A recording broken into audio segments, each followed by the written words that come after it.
आवे हमर दहिया के खूब झका झोले कि रातिया में चोली खोले। हमर राजा जी दिन में ना बोले कि रातिया में चोली खोले, कि रातिया में चोली खोले।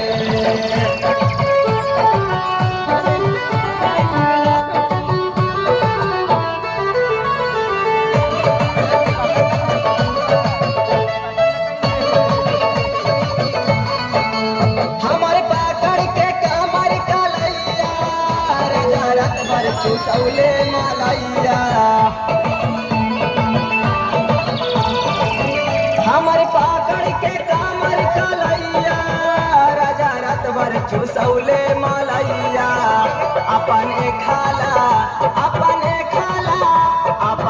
खाला चोमी ना छोले कि रातिया में चोली खोले।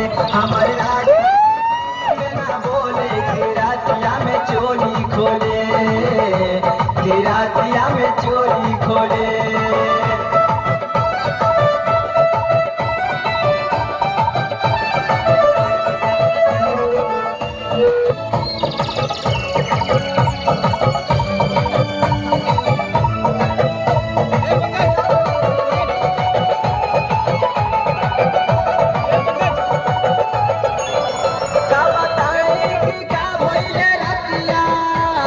ससुरा के टूट गईले खटिया, का बताए कि का भइले रतिया।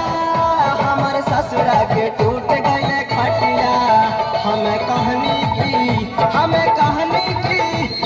कहनी की कुदा होले कि रातिया में चोली खोले। हमर राजा जी दिन में ना बोले कि रातिया में चोली खोले, कि रातिया में चोली खोले।